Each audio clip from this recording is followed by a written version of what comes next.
2 has entered the podcast. Welcome back, people, to Player 2 has entered the podcast. I am your co-host, Michael Peterson, a.k.a. MC Paperstacks, and with me, as always, is my co-host with the co-most, Derrick Murkison, a.k.a. Full Metal Merc, and we're back again for another episode. That's right. How you doing this week, Derrick? I am tired this week, man. I have been ripping and running. Yeah? So much, yeah. It's bit of a busy week? Yeah, it's a real busy week. I don't know why or how. It just happened, so... Right on, man. I completely understand that. My week's been kind of anxious and stressful. A lot of the just bullshit that's happening in America right now is piling up. We had a mass shooting this week in Indianapolis, and I don't want to go too deep in it. I know you're tired of it. I'm certainly tired of it. It kind of ties in a bit to some subjects we're going to talk about later on with Falcon and Winter Soldier, interestingly enough. So I want to just briefly bring up the environment that we're in right now, especially for those maybe listening in the future. So we had a mass shooting this week in Indianapolis, my hometown, your hometown. 8 people killed in FedEx. 4 of them were actually Sikhs, which I didn't learn until today. And this is actually the 3rd mass shooting this year alone in Indianapolis. It's April right now. There was one in January where 5 people, including a pregnant woman, were shot. And there was a man who killed 3 adults and a child before kidnapping his daughter last month. And then, of course, across the U.S., 8 people shot at the massage parlor in Atlanta. We talked about that. 10 dying in a gunfire supermarket in Boulder, Colorado. This week, we just learned some new information about a 13-year-old child that was shot in Chicago last week. His name was Adam Toledo. I believe it was Chicago. They said that he had a gun when he was running from police, but the body cam footage was released, and it showed that he did not have a gun, and he stopped, threw away the gun, and put up his hands and complied and was murdered anyways. We have the Derek Chauvin trial going on right now for the murder of George Floyd last year. And in that same city, recently, Daunte Wright was murdered by a Minneapolis cop who claims that she mistook her gun for her taser, which even Pat Robertson saying is bullshit. And when you're agreeing with Pat Robertson, you know the world is upside down. So there's a lot going on. A lot of people are very tense, very upset. There's violent protests going on, and people are angry. Things are bubbling over. The government is responding like a bunch of inept assholes, as usual. And things are getting to the point where I feel like we're rapidly approaching violent and bloody revolution. I just saw recently in a poll, they compared the highest approval numbers for Trump, current approval numbers for Biden, and approval numbers for burning a police station down. And the police station won by a margin. So that's where we're at in America right now. It's crazy, man. It is. It's fucking crazy. So I was actually, I was on Twitter this week, and I saw some people actually complaining about Falcon and Winter Soldier, specifically the direction the show was taking, and it was based off of episode 4 because episode 5 hadn't dropped yet. I felt kind of bad. I always feel called out when somebody has a complaint with something I like, especially from a leftist perspective, because I identify as a leftist, and I was talking to Kristen about it, and she was like, this is why I don't do labels, because you're always learning, and the more of a monolith you make yourself, or more you align with the group, then you have to take responsibility for everybody in that group, good or bad, right? I kind of get where she's coming from. She told me something that really brought me comfort. She was like, look, you obviously care about progressive views. You care about a lot of leftist views. You identify as that, but you're always learning. And I was like, yeah, I am always learning, aren't I?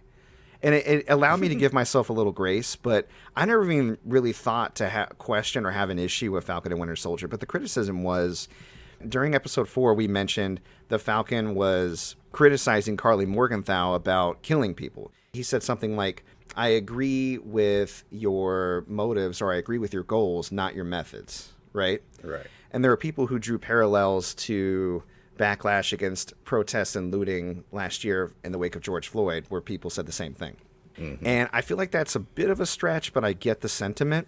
I was pushing back, and I was like, well, what do you mean by hypocrisy and the Falcon and all that? Well, they're like, the first episode, he's working for the U.S. military, and he's killing people over African airspace. And I was like, okay. But then, but he was also sent there to recover a hostage. Yeah, he was trying to save someone. But again, there's too many details left unsaid that I kind of get where they're coming from. A, it assumes good faith that the U.S. military is on the right side, or that hostage that was taken was doing good things too. Right. And what we know about our own U.S. military and our past, and nationalism and racism and white nationalism, everything that runs rampant in our government, I get where that's coming from too. And the fact that, like, this person's really a big comic fan. The guy I was arguing with, or not arguing with, just having a discussion with, I'll say, he's on Twitter at @CatreSoBlack. Seems like a nice guy. And I looked at his Twitter page. He's a big comic fan. And I think he's like, in the comics, Falcon didn't even use a gun. You know what I mean? Like, and this is a reading of him I don't particularly like. And the other people were bringing up grievances that Marvel seems to be a centrist type of franchise. And if there is any revolutionary, they're always painted as some kind of violent extremist killer.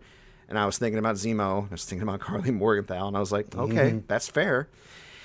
But then he said that was hypocritical because he was killing people in the first episode, but it was sanctioned by the government. But she's killing people for revolution, and somehow that's bad. And I'm like, well, there's more to it than that in my mind. She had a group of GRC soldiers tied up, and they were already subdued. And she was leaving, not being pursued, and she blew up the building. And I was like, that seems kind of fucked up compared to somebody like trying to rescue someone and defending themselves.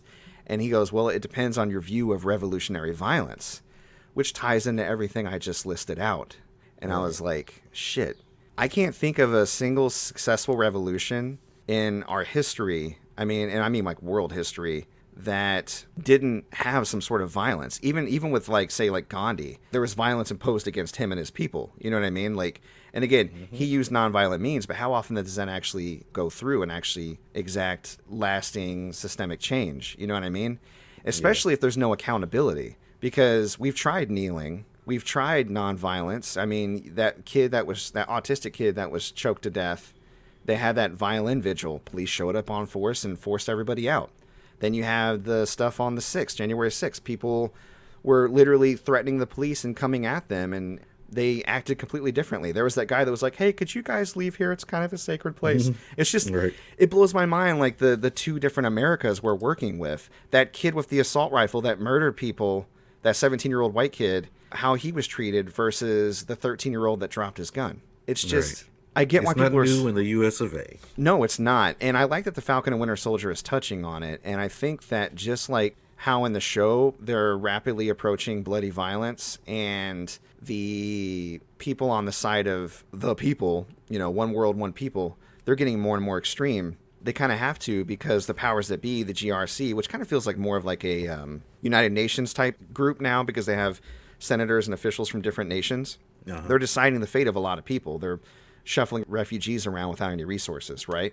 Which is similar to Biden upholding the refugee cap here in America that Trump set, even after he promised he would increase it. You know what I mean? Like, I'm seeing real world parallels between this show and America, and it's kind of scary because we see where the show is going, right? And it's framing. So I get why young people are so angry. I get why bloody revolution seems to be the only recourse, because we don't see any accountability.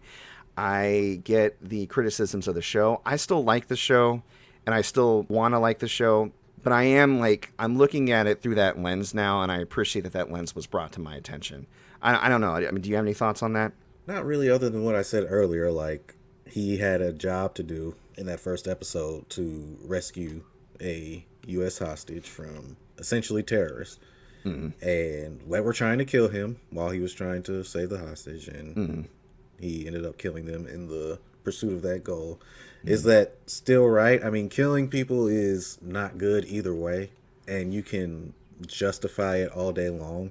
But like you said, when Carly just had people defeated, locked up, and blew them up anyway, that's crossing the line. Yeah.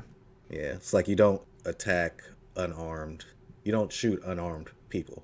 Right. Like I think that's where it comes down to is, are you at the point where you're just like, major drastic bullshit needs to happen because people aren't listening, or they're not going to change anything, or they're not going to step back? And I think that's her. Right. I think she's flexing because she's trying to start a global revolution. Flex. It has been proven effective in the past. I'm not saying I agree with it, but I'm saying her mindset is, I have to be this vicious because I'm fighting a vicious system who would do the same to me. And to be honest, they probably would summarily execute those super soldiers if the government got a hold of them. Probably in the same manner she executed people in the building. Doesn't mean what she did was right? No. She's fighting fire with fire, and you can argue the semantics or the morals of that.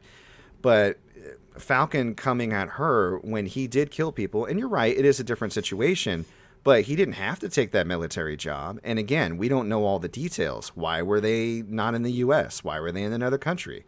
I mean, did the French terrorists come to his home in America and kidnap him and then take him to African airspace? Probably not. Right. You know, so where are other places in the world? What are we doing there? You know, and again, you can assume good faith, and I think a lot of our media does, but we know reality is different, and I think that's the point that this young man was getting that's at. what I was going. That's what I was going to say. Like, this is fiction at the end of the day. So to compare a fictional event to something that's going on in real life, it just does not compute.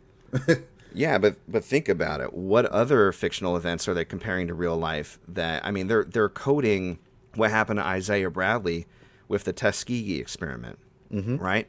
And that means something. They talk a lot about what it means to be a black man taking up the shield in episode 5, which we're going to get to shortly. So we're able to draw those parallels to the real world in service of the story, but if it challenges the story, we're not able to. And I think that's kind of the main point. Like, I get where you're at.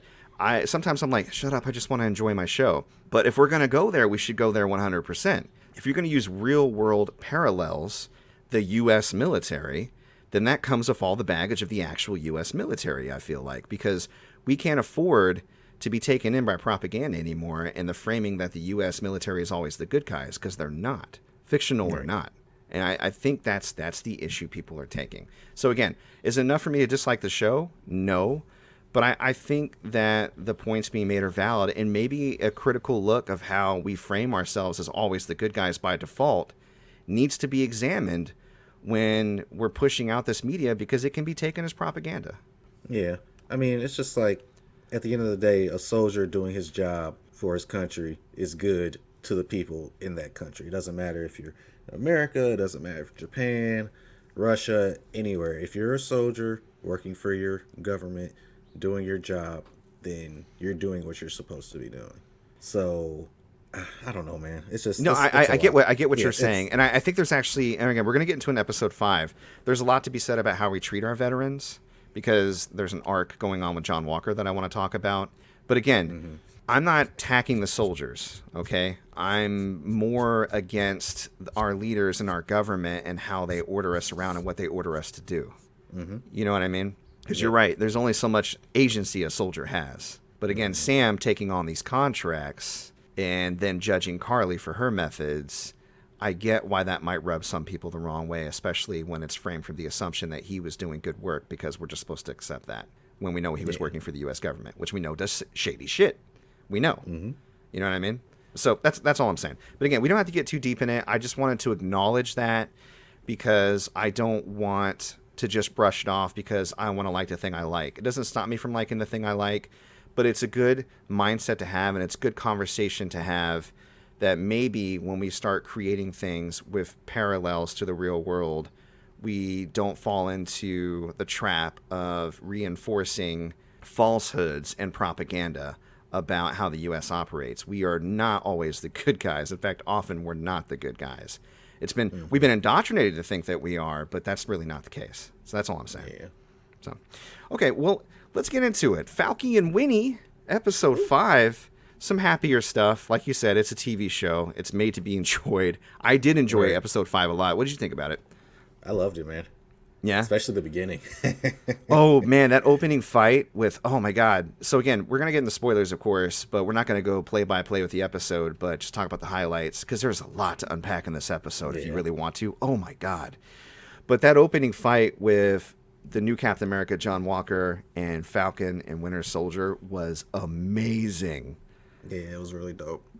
It was so dope. It was choreographed beautifully. Wyatt Russell acting his ass off throughout the whole episode, really. But why are you making me do this? Right. And there was a lot of parallels between the fight between Winter Soldier, Captain America, and Iron Man in Civil War. They even played some Civil War themes, like for the music, which I thought was good.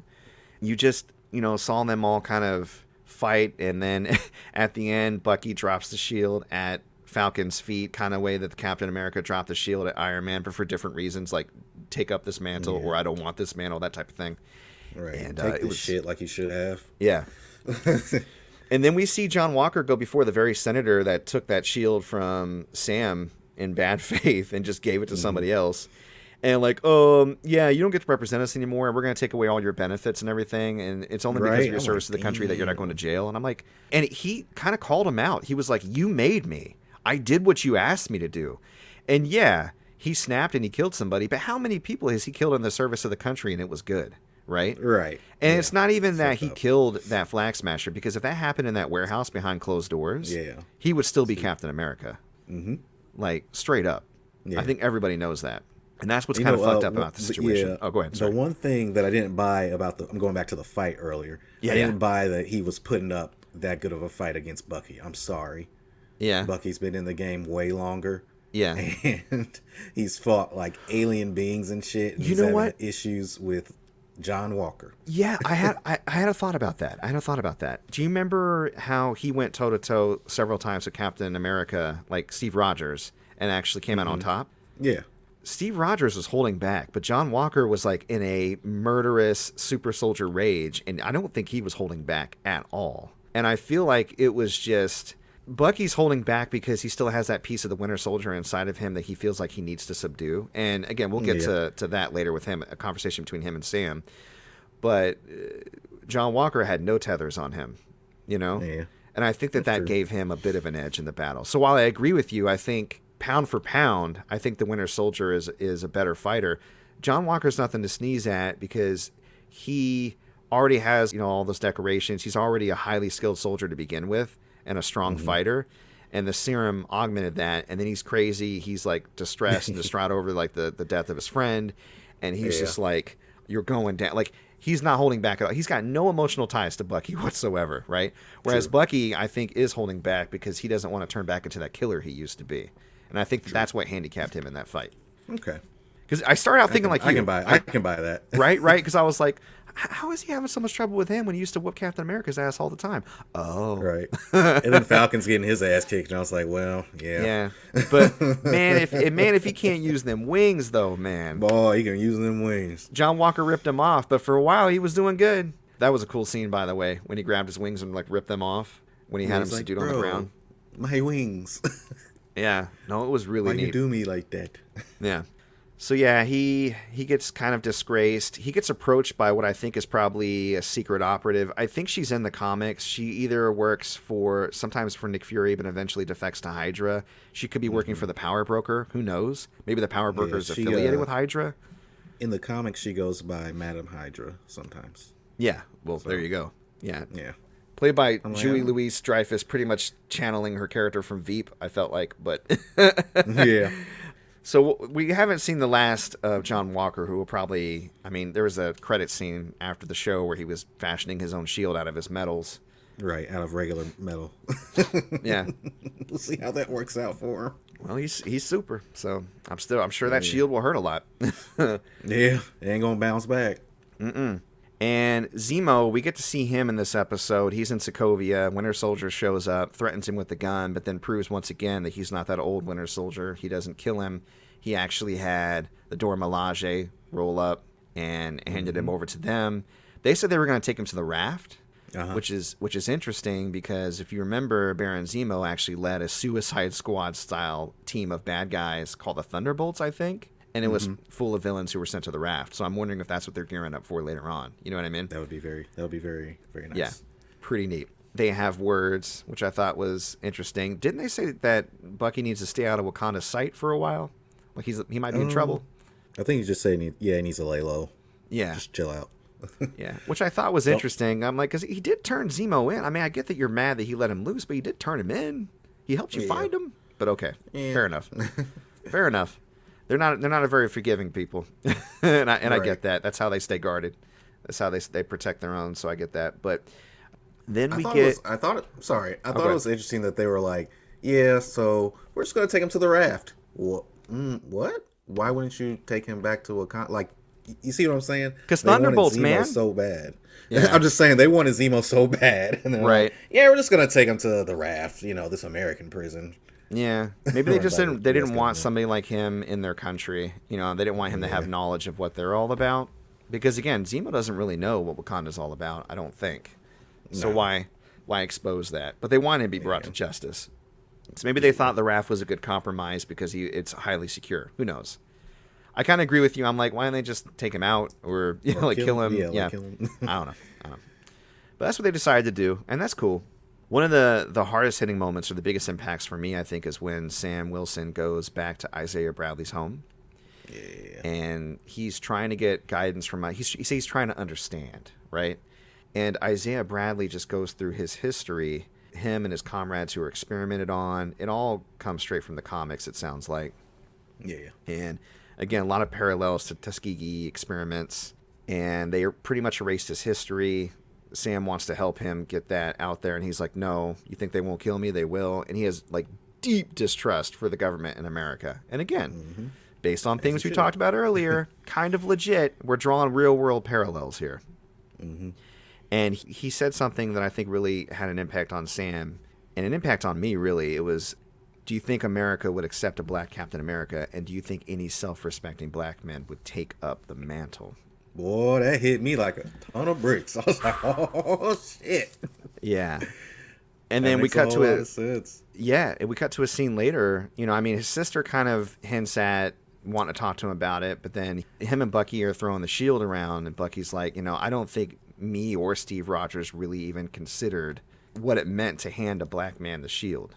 Yeah, they were basically like, we don't see color. Yeah. You're just my friend Sam. You know what?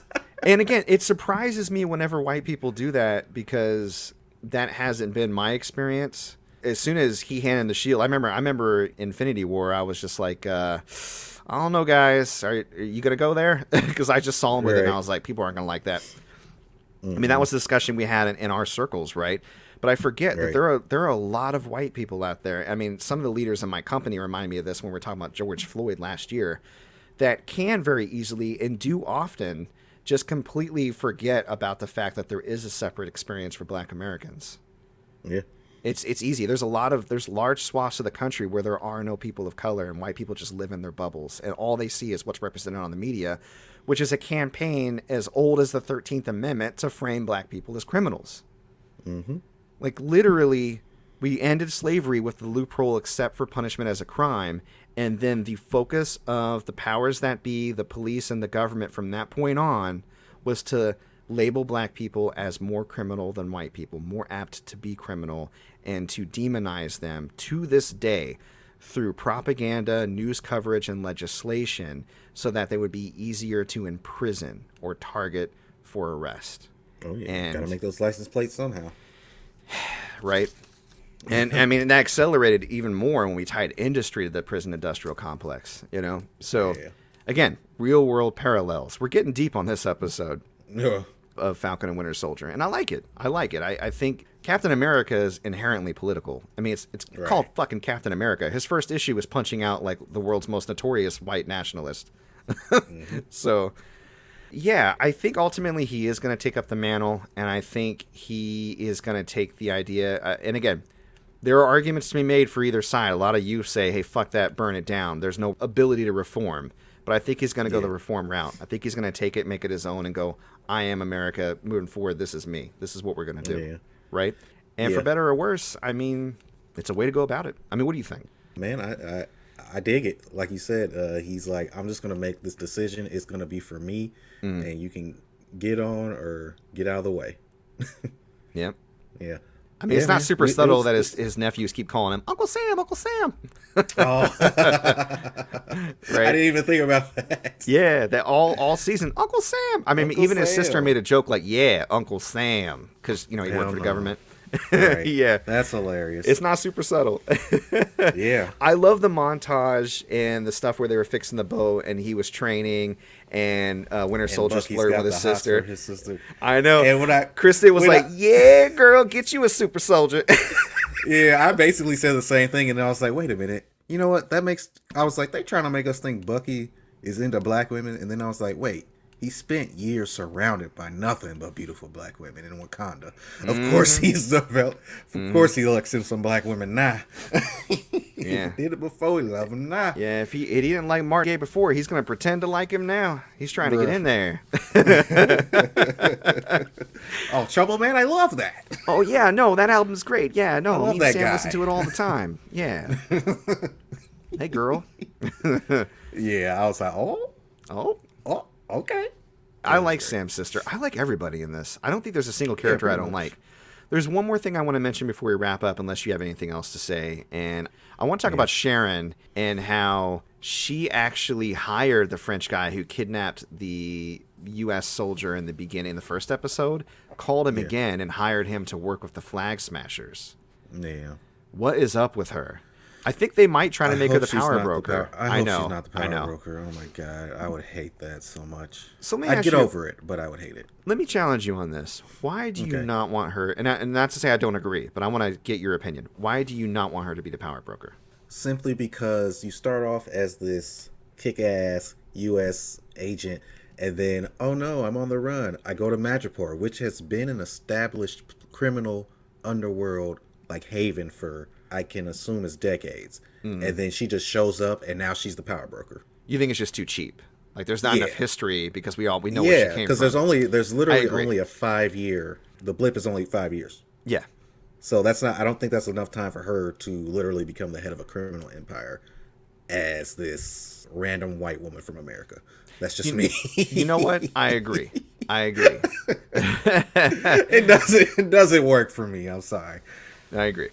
All right. Well, we are a half hour in. We should probably talk about video games. But before we do, there were a couple of other bits of current events I wanted to get through. And I know you got some stuff going on, updates with pickups and things. I want to get to that. Before we talk about your pickups and your updates, I want to quickly mention, because I think this is relevant to our listeners, Avatar Studios has announced an Earth Day celebration event starting on April 22nd up through April 24th.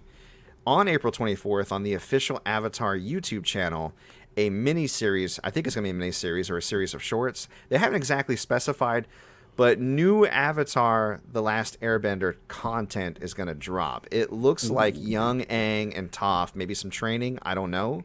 I'm definitely watching that shit, like immediately. We're going to talk about it. But guys, if you're a fan of Avatar at all, maybe watch the original series, even part of it, thought it was good. This is something to definitely check out, I think, because it's all the original creators. Dope. So, mark your calendars. Saturday, April 24th. Be there or be square. Be square, baby. Yeah, maybe we'll talk about it when we record. Well, no, because we're going to start recording on Fridays. News. Yeah. We usually record on Saturdays and release on Sundays. We're going to record on Friday evenings, so timing is going to be a little different on the topics we talk about, but it'll make things a lot easier for me in the world of editing, and I know a lot easier for you for your midday Saturday schedule. Oh, yeah. So, yay for us, I guess. Hey. I told him this was his greatest idea he's ever had, because that midday Saturday is oof. And considering how many good ideas I've had, I mean, at least 3 of them, I think, maybe. Probably. Right. Yeah. Since birth. So, right. So, there you go. So, speaking of good ideas, what kind of good ideas led you to some decent pickups this week? And I hear may have upgraded recently, a little augmentation. Yeah. Remember, like the past 2 weeks or so, I was talking about how all my inventory and stuff is all over the place. Yes. And my wife's just like, you need to clean it up. You need to get it back in the back and clean it up. Do it. And I was like, fuck it. I'm getting a storage unit. Okay.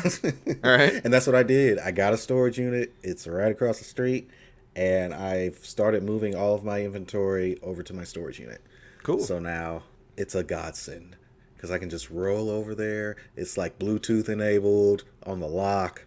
Nice. You can control the gate with your phone. Like you don't have to punch in it. It's dope. You got your house back. Pretty much. It's not all the way back yet. I'm still doing some cleaning. But yeah, I can walk through to the back room now without turning sideways. Well, good, man. So, yeah. I mean, it shows you're growing. You're like, you have the necessity for a storage unit. Mm-hmm. And I can get this back room cleaned up and get my kind of laid-back gaming area back. Like, I had all my personal systems hooked up, and like I would hop on my PS3 and play some Binary Domain or Hellboy or just, the real weird stuff. Oh, yeah. But yeah, so I'm very excited about that. Got some really, really dope pickups this week. So I picked up a sealed Ocean Blue PS2 controller. Nice. Which is, I think this is my second or third sealed controller I've picked up in my whole career of reselling. How much are you selling that one for? Oh, I already sold it for $100. Ah, damn. Yeah, but it's not in perfect condition. Like, it's got some bends and some bang ups and everything. So Yeah, you I mean, and probably I kind of want one for use. I don't know if I pay $100 for one. Oh, yeah, I definitely not. I have a couple of, I think I have 3, but I think 2 of my PlayStation 2 controllers are they're getting wonky. So I was thinking I might get Yeah, another and one. to be able to have like a brand new out of the box PS2 controller, Yeah. yeah, that's hard to come by. yeah. I picked up some as is PS2 consoles, and of course, none of them worked. Yeah. They were like $10 each. One of them, the power button wouldn't push all the way in. Somebody opened it up and didn't put it back together right. One of them just wouldn't read disc, so it's probably the laser. And the other one, the fat boy, it wouldn't read disc. Okay. So that's probably a laser too. Yeah. Those ones But, probably aren't going to be too hard to fix, though, I bet. Yeah. And I gotta make my way there. Like, I'm at NES right now. So I gotta make my way up. Yeah. That's what Hey, I want if to do. I can do it in college based on the information I was able to have access to at that time, way back in the early 2000s, you can do it. I'm sure you can. Yeah. As long as I don't need it like soldering. Anything. Hey, man, you just got a storage unit. Time to step it up and get them soldering Man, units. I guess. I bought a N64 for $40. Hey! Brought it home. The controller ports didn't work. Oh, okay. But everything else on it worked. Okay. And it looked like it had a bunch of like corrosion on it. On the controller ports. And with the N64, you can't just take the controller ports off because they're soldered onto the motherboard. Ah, I see. So I got eventually one of the ports to work by cleaning up a little bit. So I just switched that one with mine, and I'm selling my old one. And I took out the expansion pack, and I'm selling that by itself. So Okay. Well, cool. yeah, pretty dope, pretty dope. Disc Replay picked up a bunch of Game Boy Advance games, like hard to find ones too. And the thing was, they were priced like they were in their storage unit, and they just brought them out, and they had like old prices on them. And so like there was like Godzilla Domination, it was $7.99. There was Igdra Union was $9.99. But of course, since they had to transfer them back into the system, the prices went up, and they were like $40, $45. I got some Mega Man games, Wario Land 4. Bunch of these games are up on my eBay store, ebay.com/str/gamergoodies and more. I got the Metabots Rokusho version. But did you ever see Metabots? No, I never watched the show. No. That's that 90s anime for you. Yeah. Let's see, Lost Vikings, Mega Man and Bass, or Bass. I never remember how to pronounce that. Yeah. Another Disc Replay pickup, Wild Arms Alter Code F for PS2. That's the remake of the first Wild Arms game that came out on PS1. Yeah. Yeah, it was $140. Wow. And it actually sells for closer to $300. Okay. Yeah, so I was like, let me go ahead and buy this, I guess. Okay. And the biggest disappointment of the week. So I went to a pawn shop. One of the employees were real cool. He's like, yeah, I've got a PS5, man. I got it for $400. I've got 2 of them. If you want it, it's a disc version, so you can only play the disc. But if you want it, you can. I just want to get my money back. And I was like, yes. Hell yeah. And he's like, yeah. Then he's like, only issue is it has an online ban. I was like, An online ban? are you fucking kidding me, bro? You're making my pee-pee hard. And, and then you just give me blue balls. Yikes. Like, that doesn't. Man. And I was damn near tempted to just buy it even with the online ban. Because I don't play online like that. But yeah, no. I just want the PS5 so bad, Michael. Dude, there's nothing to play on it. Calm down. It's fine. I just want it. No. There's nothing. I'm going to talk about. I played Oddworld Soulstorm this week. Oh, and you didn't like it, did you? Spoiler alert. Okay? You don't need it. You really don't. No. It's fine. It's right there in my face. And, I want to play Miles Morales. Morales. I was going to say, Miles is going to age like fine wine. It's going to be just as good when you play it. Yeah, it's wonderful.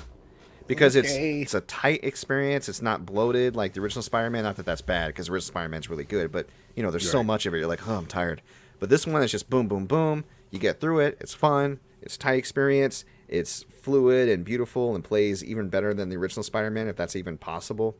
So while it is a great gaming experience and it's something that you get to look forward to, it's not going to be something where it's going to be so... There's going to be so many things that are Mind-blowing. iterative of it that it's going to be aged out. Like, it's going to be just fine once you get to it. I promise. Yeah. And it seems like it's going to be forever, but honestly, you're going to have one this year. You were going to get a PS5 this year. I guarantee This you. year? It This might be year. next year. This year. This year. It's speaking into existence. You think they're going to drop... You think they're going to drop Ratchet and Clank, and RE Village, Final Fantasy, God of War, and not put a PS5 in your lap? They're going to give you that PS5, son. Oh yeah, put This it in year. my lap. Oof. In your lap. Yeah. Right on top of your... What did you call it? Your pee-pee? PP. Yikes. Put it on my PP.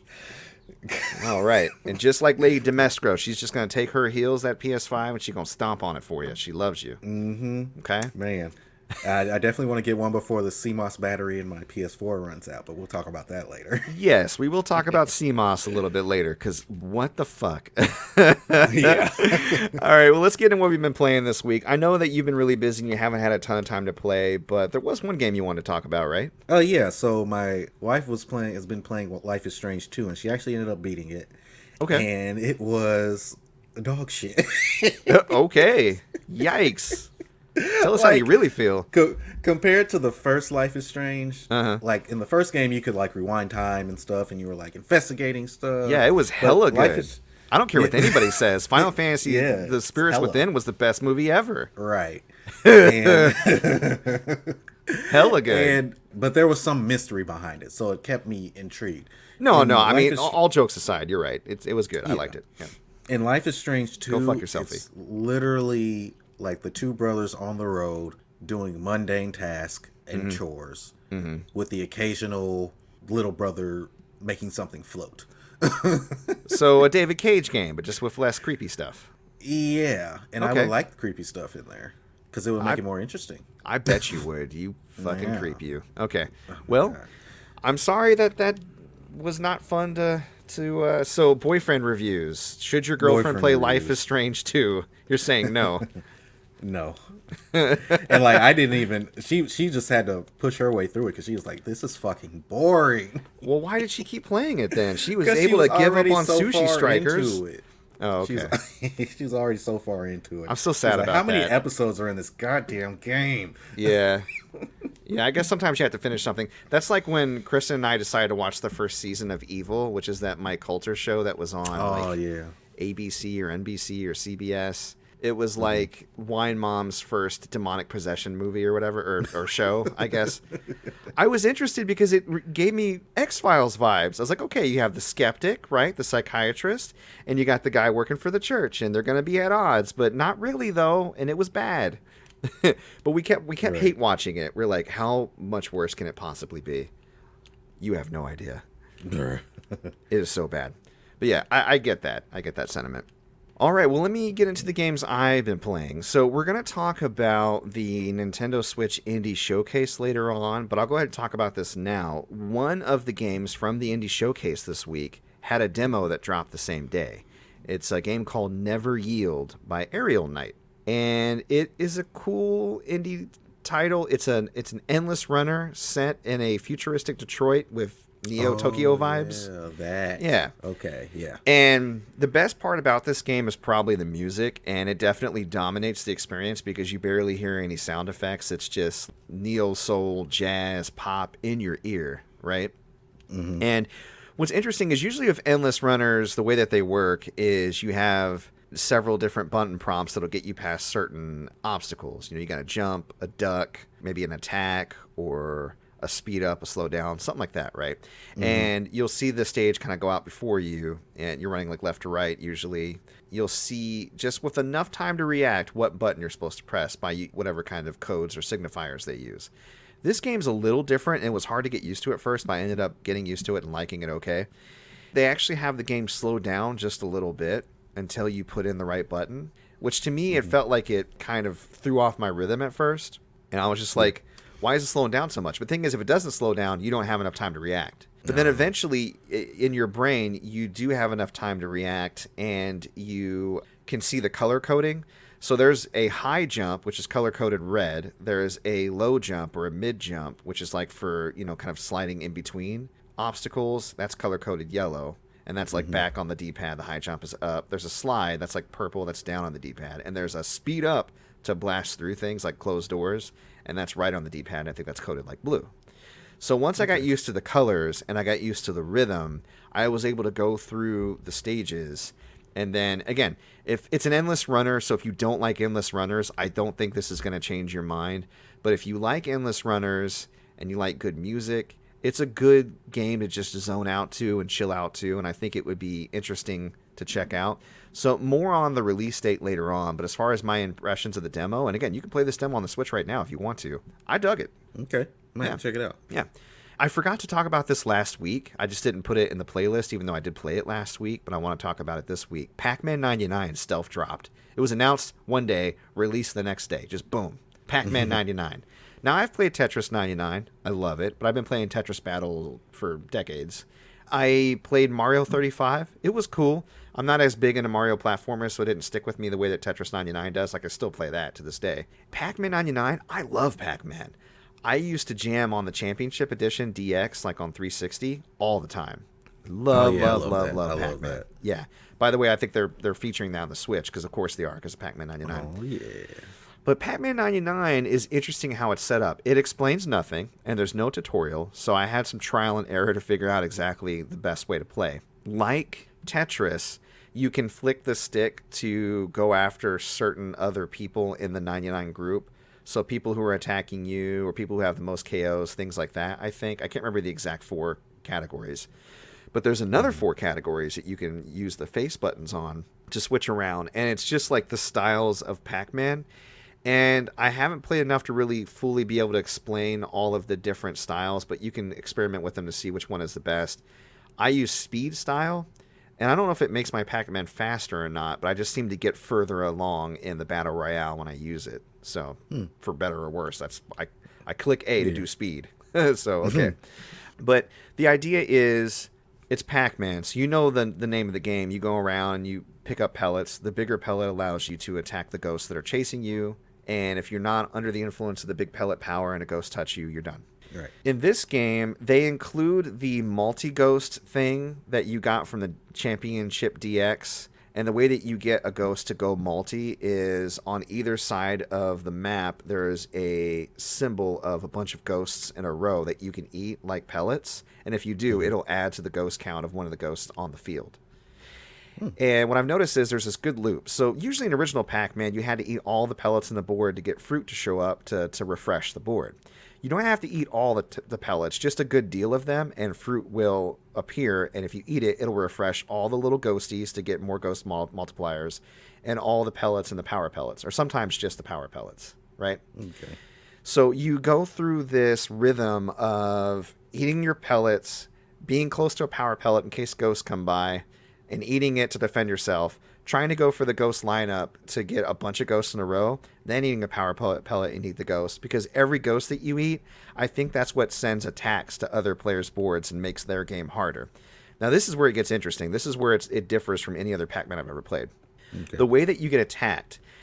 In the beginning, it's just little Pac-Man symbols. They're like little Pac-Man outlines that if you touch them, they slow you down. And if you're getting chased by a ghost, you do not want to be slowed down. And if you eat a power pellet while these little Pac-Man like mines are on your stage, they'll all disappear. But they could reappear if somebody sends more of them to you. And again, through them eating ghosts. Eventually, these little Pac-Men start to move around and chase you. And again, if they touch you, they slow you down. And if a bunch of them touch you at once and you have a ghost on your tail, it's pretty much over for you. But if you touch a power pellet, they all disappear. The ghosts start running away from you. You know the deal. Mm-hmm. Eventually, red little Pac-Man outlines will show up on the board. If you touch those, even under the influence of a power pellet, you're done. Damn. And eventually those red Pac-Mans move. And that's pretty much the last part that I've gotten to. I've never won a game. I've gotten in the top 10. That's about it. And that's impressive. Yeah. And I love Pac-Man and I enjoy it. Just trying to shoot for a high score and trying to tweak the little settings to see what works best for me. Like in Tetris 99, I usually go for people with badges, and then I go for KOs in the back 50, and that helps me get really like high scores in Tetris 99.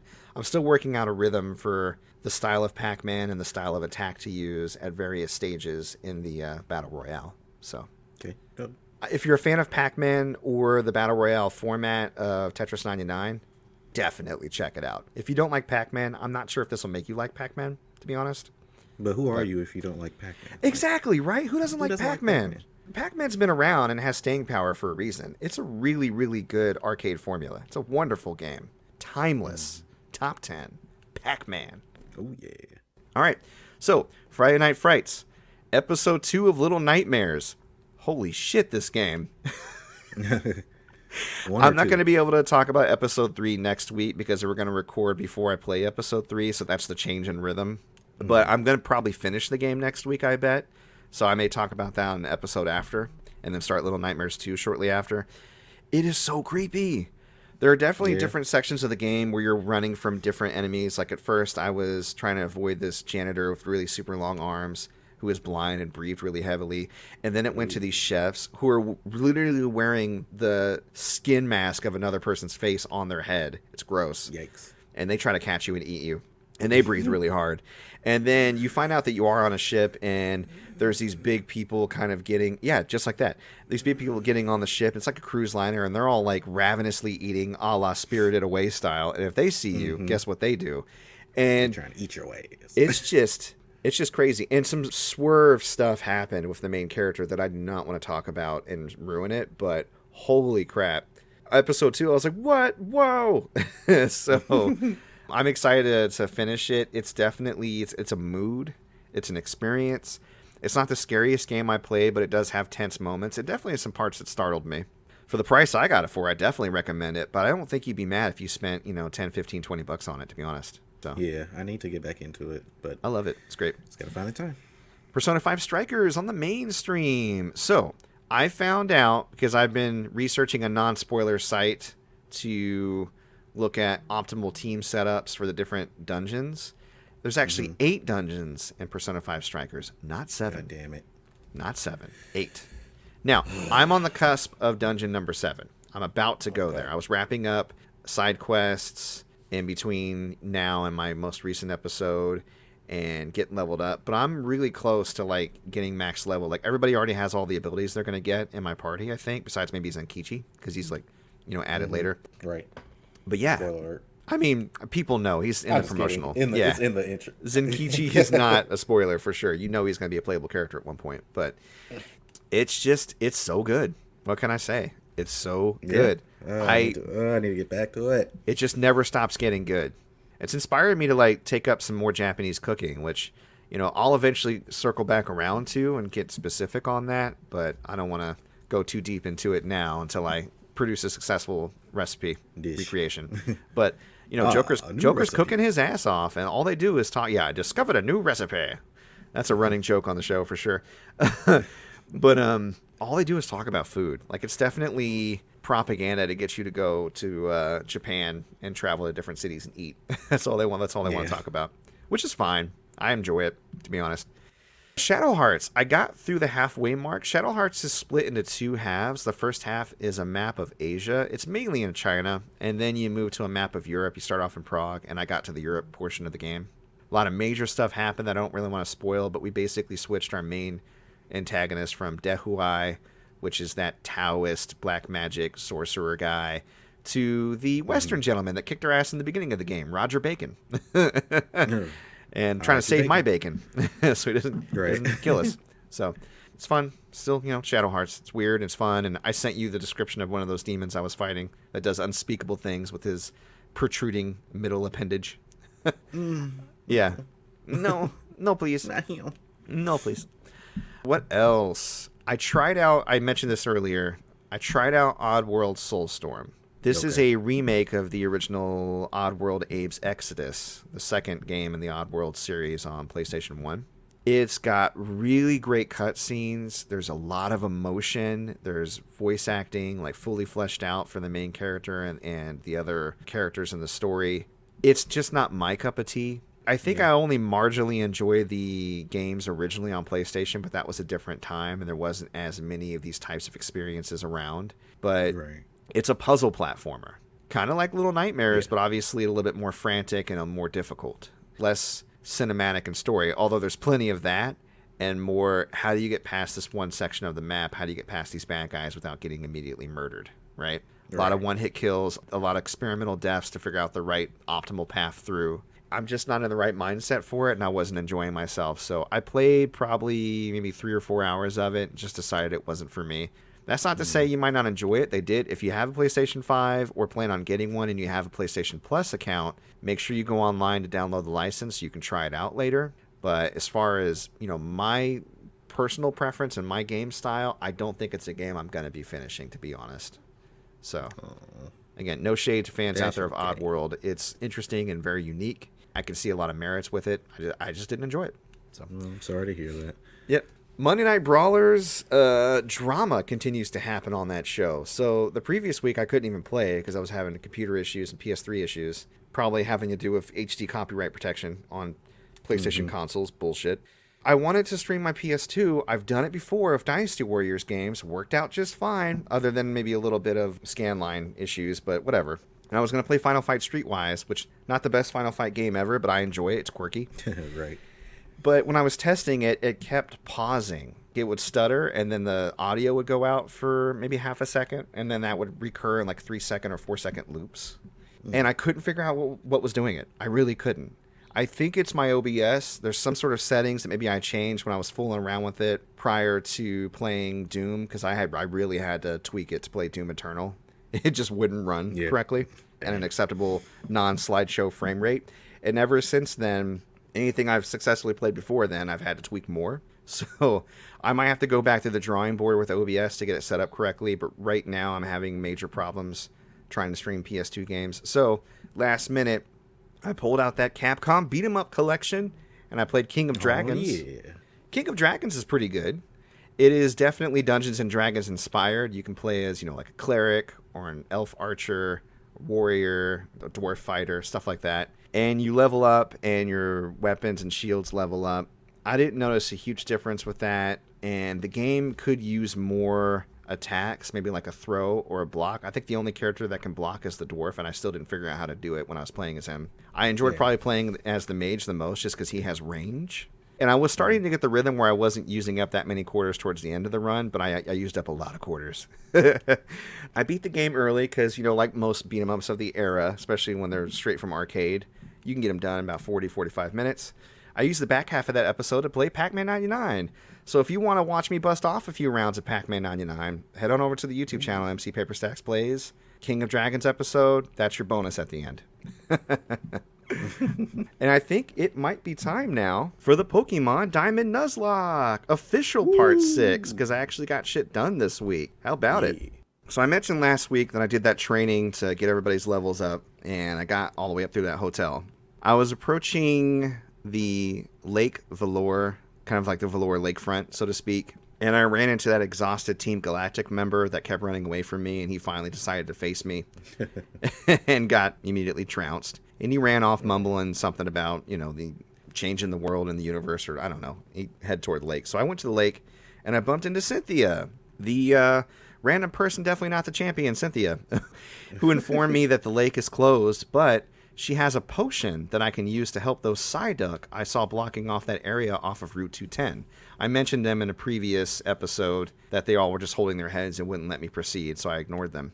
They suffer from chronic headaches, and the potion she gave me helps with that. So I flew back to Route 210, and I gave them the potion, and they retreated into the nearby woods, and Cynthia showed up, and she was like, "Oh, thanks for doing that. Here's another errand. Cool. She wants me to visit her grandmother in Celestic Town, which is further down the route that I just opened up, and to give her an old charm." I was like, all right.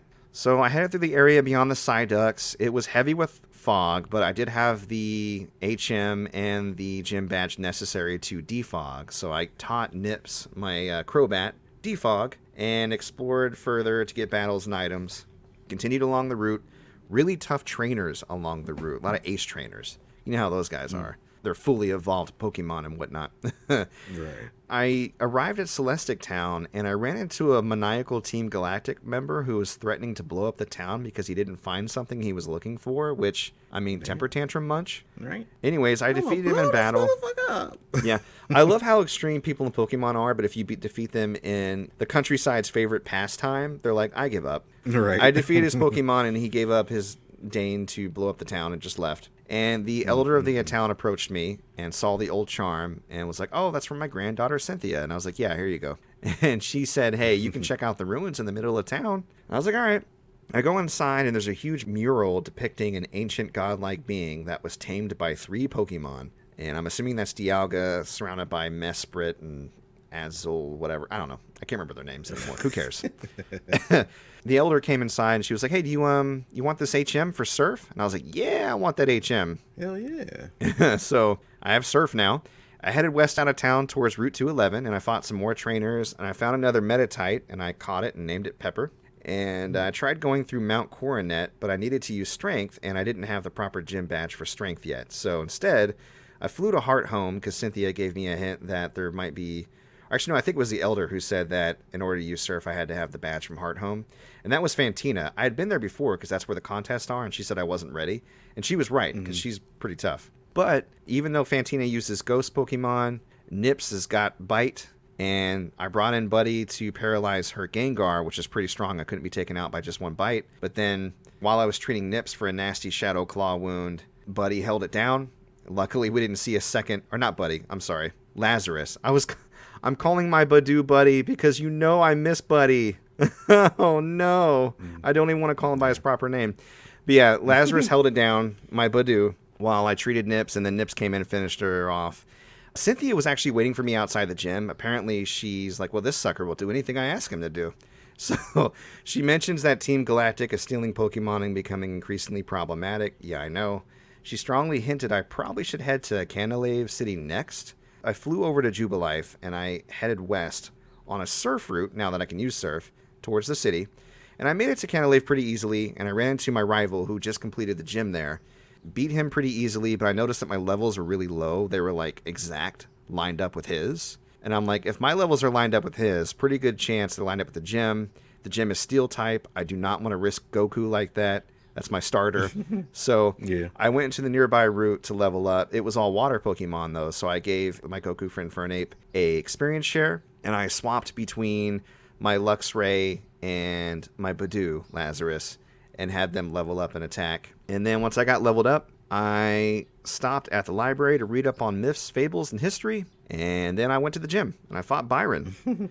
Now, it was a Steel gym, but a lot of people in there were using Onyx. I mean, Onyx turns into Steelix, that's true, but they were using Onyx, and I even ran into an Azumarill, and I'm like, what are you guys doing? Right? Is this a Steel type gym? It's Generation 4, right? It's Generation 4. There are plenty of Steel types to choose from. You know what I mean? Right. I mean, at least the gym leader used all Steel types, including a Steelix and one of those fossil Pokemon you get. I can't remember the name. The big, like, bulldozer-looking dinosaur. I'm bad at Pokemon. I don't know. It doesn't matter. I took him down pretty easily. Once I got out of the gym, my rival was waiting for me outside again, and he asked me to come with him to the library. When I got there, Professor Rowan and his granddaughter, I think her name is May or Dawn? Anyway, she was there too. You know, I found her Pokédex earlier in the game. And Rowan asked all 3 of us to visit 3 separate lakes, one each, to investigate the 3 legendary Pokemon tied to evolution somehow. The 3 that subdued the large legendary Pokemon. While we were talking about it, a huge explosion was heard outside. And when we went outside, some guy ran by and he was like, "Old dude and kids, that explosion was at Lake Velour." And then he ran off. And I was like, "Thanks for telling us." I guess he saw that I was the protagonist and knew I needed to know. Right. So my rival runs off towards the lake with no delay. Rowan and his granddaughter are like, "Hey, we'll check out the other lakes. Why don't you go over to Velour and see what's going on? I'm sure you'll be fine, even though there was a terrorist attack." And I'm like, "Okay, cool." So that's kind of where I left off, and where I'll be getting part 7 of my Nuzlocke challenge. So again, only one death so far, Buddy, who is still solidly in my heart. I can't stop naming my new Badoo Buddy, apparently, even though his name is Lazarus. Whoops. You're right. But yeah, things are going pretty good. Things are going pretty good. All right, so we're getting in there. This is going to be not a crazy long episode, but pretty decent. Let's go ahead and rattle off a few of those newsy bits before we get into the meaty stories. We got 2 of them this week. So what you got for newsy bits? Yeah, so Rainbow Six Siege is getting a Rick and Morty update. You're getting a couple of skins, a Pickle Rick with the mouse head and a Pickle Rick. Gromflamite I'm Pickle Rick. Pickle Rick. And a Gromflomite. So those will be coming out soon for those Rainbow Six Siege players. Power Rangers Battle for the Grid is getting 2 new DLC characters. Ryu, the Crimson Hawk Ranger, and Chun-Li, the Blue Phoenix Ranger. And I gotta say, it looks really dope. They play exactly like their Street Fighter counterparts. I'd say Street Fighter 4 counterparts. And if they were to fashion their own Power Ranger armor. Yeah, they look good. It's neat. They look really fucking cool. I would love to see like other characters from other video games as Power Rangers. It's a cool concept. I imagine the cosplay. Oh yeah, man. And I'm sure there's a bunch of cosplay of people already doing shit like that. Yeah. But the last thing I've got, Phantasy Star Online 2 New Genesis is having a new event called Anal Battle Space-Time Interstice. I'm sorry, I mean, it's Final Battle Space-Time Interstice. Apparently, the font that Sega used to promote this event makes Final look like anal. If you don't believe me, look it up. Oh, yeah, Kotaku reported on that, yeah. Yeah. When you brought that to my attention today, I was like, oh, no. What is an interstice? I wonder, man, and that's more confusing than the anal battle. Yeah, that I get. I know what that is. Who hasn't been in an anal battle, to be honest? But what's an interstice? What is interstice is... That sounds dirtier than anal battle. I don't like it. It sounds medical almost. Yeah, I gotta perform an interstice on this anal. No. On this anal passageway. Jesus. Oh. Sounds like an inner stitch. Let's stop there. Yeah. All right. I got a couple things. I got a couple things to rattle off real quick. So for those who don't know, out right now, Resident Evil Village demo, the first demo for PS4 that's been made available, and a new demo for PS5. I think it's the same across both platforms. Should be interesting. Maybe it'll be more combat oriented. The original demo for Village was more exploration oriented and just showing off the PS5. Mm-hmm. I'm going to download that today and check it out, and I'll talk about it this upcoming Friday when we record for the next episode. So look forward to that, and check it out yourselves. Maybe we can compare notes. Rumors were spreading like wildfire this week that Square Enix was up for sale. It is not. Yeah. Square Enix shut that down. They were like, no, we're not up for sale. We're fine. But it got me thinking about company buyouts. Normally I'm opposed to them for obvious reasons. No consolidation, please. Too powerful. Break it up. Right. But I was thinking about what company buyout, if I had to see one, what I might enjoy, and I thought of one example. I don't know if you can think of any off the dome, but Omega Force, Koei Tecmo, they do such a bad job with their IP, like Dynasty Warriors in particular lately, and Samurai Warriors and all that. But whenever they're contracted by another studio or by Nintendo, like Hyrule Warriors, Fire Emblem Warriors, Persona 5 Strikers, they do an amazing job. I kind of want Nintendo to buy Koei Tecmo. I want Nintendo to buy Koei Tecmo. I want Nintendo to buy Koei Tecmo and make them make good games. Make them make good games. And I want Lu Bu and Smash. I want to play as Lu Bu and Smash. And then all the characters, it's Lu Bu!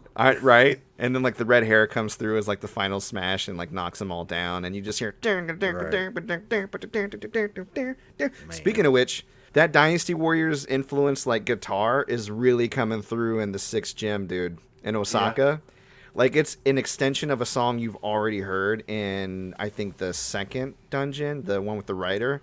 But they extend it, and it sounds so Dynasty Warriors. Oh, my God. Oh, man. For guys like you and me that's been playing the Warriors games for a while, you just have that particular guitar riff or that guitar style, that electric guitar stuck in your head. Mm-hmm. It's so good. So can't wait. That's a little sidebar, but yeah, can you think of any buyouts that you think would be a good idea? I'm trying to think of who's not doing a good job. Oh, obviously Konami needs to get bought by somebody. Oh God, yes. You are so right. I was amazed they showed up in the indie showcase, by the way. We'll talk about that later, but that was a surprise to me, and I'm like, I guess they are indie status now. And before I would have said Sony. Mm-hmm. But the way that Sony needs new leadership, its own their own first party stuff, and we'll talk about that remake and No Days Gone 2. Mm-hmm. Yeah, I don't know who I would have buy them. Maybe honestly, I feel like Microsoft could. I don't care who buys them as long as they have them make good games. Right. That's it.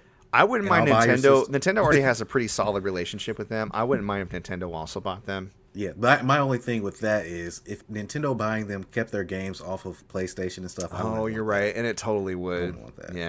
Yeah. Well, maybe Square could buy them. Or no, Capcom. Capcom should buy Konami, dude. Oh man. Yeah, Capcom buy Konami. Over here not losing. Buy it for a song. I just want to take time to reminisce on the days where Capcom was kind of shit. Yeah. And how they just brought themselves up. And they just turned that boat around. Yes. Oh, yes. God. If they can do it, anybody can. Even Konami, but I don't have much faith. No.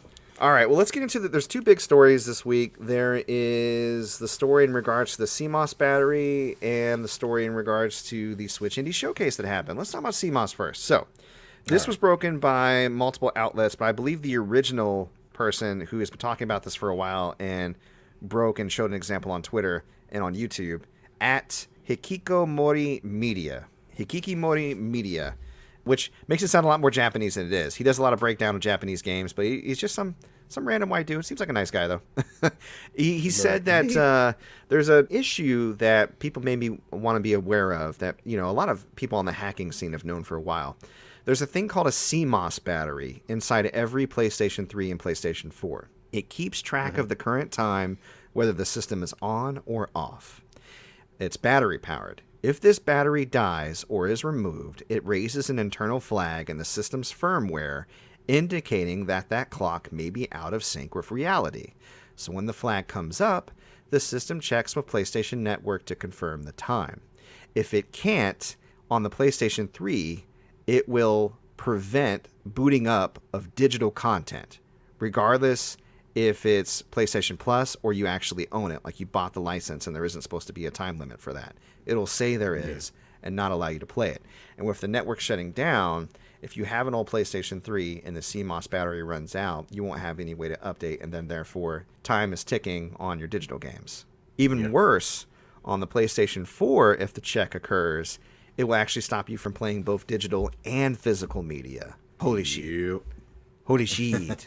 That's why I need a PS5. Yeah. Now, is this check going to happen anytime soon? It depends. I mean, if you have the oldest model of PS3, it's possible you might be running low on CMOS because I think they last about a decade or so. I have one of those Slim Boys, so I don't probably have a little bit more time than most, maybe. A good indicator, because one of the things that it keeps track of is your theme settings. So if you boot up your PS3 and your theme doesn't boot up automatically and you have to go and recalibrate your theme to the one you want, it's possible your CMOS battery is out of sync. If it is, you can buy a new one and have it installed and then do that check before the store dies in July. But again, this is a problem Sony could easily fix just by, releasing a firmware update that limits the system functions tied to this timing check. So far, though, despite people reaching out to Sony directly multiple times, they have not indicated any such plans. That's concerning. And yet another reason, you got to go for that physical media, except for PlayStation 4. You got to go for that PS5. Right, basically. It sucks. Can I just say that Jim Ryan is the worst? Yeah. And it does suck, but it's so far off into the future where it's kind of like, I don't know if I'm not going to care at that point. Mm-hmm. Especially if there's still a backwards compatible console, or if I can just find a new PS4 or whatever for cheap. But, it all just depends. Am I still going to be trying to be playing PS4 in 20 years is what I'm saying. Yeah. These things are a little up in the air because of how Sony's acting lately, especially with one of its leaders, Jim Ryan, being like, who wants to play old games? They look like shit. Having no idea why archival or preservation of these older titles is a priority for some is concerning. Meanwhile, he's playing Tetris on his phone. Right? There's definitely a legacy issue here with Sony that's cropping up with the closure of the stores and their attitudes towards their older titles, especially when you juxtapose it to Nintendo. And right now, the exemplary being Microsoft, of all companies. Mm-hmm. And again, we talked about this before. They switch back and forth. At the previous generation, Sony was on top. The generation before that, it was Xbox. The generation before that, it was Sony. They just keep handing it back and forth. They get successful by doing things correctly. Forget what made them successful. Get greedy and or stupid. Fall back, reorient, and then try again. It's this endless cycle of not learning anything from your past mistakes and successes. It's very interesting. I don't understand it. Yeah, I don't understand it either. But yeah, right now, Microsoft seems to be the most friendly to consumers, which they kind of have to be. They're in that position where they don't have too many exclusives, but they're buying stuff up. So again, that may change too. So then we have the Nintendo Switch Indie Showcase this week. Ooh, indie games. So many games were announced. So many, we're not going to list them all. We're just not. The show is too long as it is. But I did want to talk about a few that stood out to me. I know there's a few that stood out to you. So let's go through that list. There was 8 games, I think, that between the two of us, we're marginally interested in, up to super excited about. The first game I wanted to talk about is this game called Road 96 from Digix Art. It's going to release later this year. It seems kind of like a story-based game where it has a ton of different scenarios. Think like a Telltale game, but in the style of a road trip, where depending on you take the bus or you hitchhike or you call a cab, you get wildly different scenarios. And the way that the trailer played out and the writing and the scenarios, I actually found it really interesting, to be honest. I don't usually go for these types of games, not 100% of the time, but the way it was presented, it looked to me like the decisions you make divulged so wildly in your trip, wherever you're trying to get to, that I'm low-key kind of excited about it. I want to check it out. So I'm going to be watching that one closely. It's giving me a Life is Strange 2 vibe, so I'm kind of like, Yeah, because you just got off of that. But maybe it'll do it better. Who knows? Maybe. Then we have, this is a big one, Teenage Mutant Ninja Turtles Shredder's Revenge from Tribute Games. This is published by Dotemu, who are the guys that published Streets of Rage 4. And it's coming out later this year. It looks like it's just ripped straight out the 80s, dude. The art style, the characters, all from that cartoon. It looks so good. It looks so good. It looks like it's in a Chuck E. Cheese right now. ADGP, if you listening, help. No, if you listening, I need you to buy this game, because the four of us need to get the Driptastic 4 into those turtle shells, and we need to kick some ass. That's what I'm trying to say. Right. And I'm all out of shells to ass kick. I'm here to chew bubble gum, and I'm here to eat pizza and kick shell, and I'm all out of pizza. Wait, there's some on the ground. 'Cause that's eat so pizza. I'm not out. I'm gonna eat that. I'm just gonna blow that 10-second rule. I'm gonna eat that ground pizza to get my health back. That's a beat 'em up joke. Oh yeah. The Longing. The Longing from Studio Surfs. Anyways, The Longing is from a German indie developer that, man, this actually looked really interesting. So the guy in the interview talked about how he was visiting a cave that had some old ancient myth about it, like an old king was slumbered there that people were waiting to wake up, and he was inspired by that. And so the game is basically you waiting 400 real-time days for the return of your king and doing mundane tasks while this counter ticks off above you. And it looks chill and low-key, but also super interesting at the same time. I don't know if it's the art style or the character or the tasks or the world that I'm really keen to explore. I don't know. What about it spoke to you? Nothing, because it looks boring as hell. Oh, so you want to talk about it because you hate it. Yeah, no, I mean, it's just... You had mentioned you want to talk about it. I thought you were interested in it like me, but you're like, no, fuck that. Yeah, no. The concept, to me, is something that's hard for me to wrap my head around. Like, literally waiting for an actual 400 days. And I know that it said you don't have to wait the whole time. But when I saw that time ticking down, real world seconds, I was just like, what could possibly be interesting enough to hold my attention for this long? So I'm wondering if there's like an in-game way to skip forward, or if you put your system's internal clock forward in time and that'll push the game forward. But I don't know, the concept is interesting, like waiting on the king and the lone servant, and he's just kind of doing shit around the castle, wherever, underground. It kind of makes me feel like it would be better served if it was kind of like a Hollow Knight type. So you want like more stuff to do while you're waiting, exploring and like fighting some sort of enemies. Like there's some, let's say there, and this could happen. I don't know. I didn't see any combat. There was a lot of exploration. Like he was definitely walking around the cave and doing different shit. Oh, there's an external force trying to break in and destroy the tomb of the king, and you got to protect it until he rises. You know, like that just seems more interesting to me than just doing mundane things for 400 days. But I'll say this for the game, and maybe this is part of the reason why I'm interested in it. I've never seen anything done exactly the same way that this is being done, and maybe you just need to know more about it. It is out now. I think it's like $15. I put it in my wish list seeing if it goes on sale or not. I might go ahead and get it because it sounds like you would have enough game to warrant $15. But I don't like to buy a game right out, sight unseen, without hearing any reviews or anything. So I just put it in the wish list so I know it's there. And depending on what I hear about it, I may go full price. I may wait for it to go on sale. But I just think it's an interesting concept. And you're right. It may turn out to be totally lame. But I love indie games because of shit like this, because they can experiment and do... This would never happen in a AAA game. Right. Like, hey, the newest Final Fantasy. Wait millions of dollars. Wait. So, cool experiment. So that's out now. We talked earlier about Aerial Knights Never Yield. I played the demo. The game itself drops on the 19th of May. So if you're interested at all after playing the demo, that's when you can play that game. Then we had Aztec Forgotten Gods from the Enzo. Aztec Forgotten Gods. I think that's a Mexican studio. And I think this looks epic and neat. Like, it looks kick-ass. What'd you think about it? Yeah, is this the one that looks kind of like it played like a PS2 era? Yeah, it's like the warrior who gets that giant fist. Yeah, and there's a lot of action. Yeah. Oh, yeah. Yeah. It looks really dope. It does. The art style looks good. It explores lore that I don't know as much about. You know, it's not your classic Japanese or Western fantasy. It's like straight out of Aztec history and their gods and their myths. It's a way to stuff that you're real familiar with. Yeah. It's a way to get you familiar with something, a style that's not delved into too much. I don't even think Persona does Aztecian or Mayan gods, as far as I know. Yeah, I think the only thing that I know as far as that is Quetzalcoatl from Final Fantasy VIII. Yeah, you're right.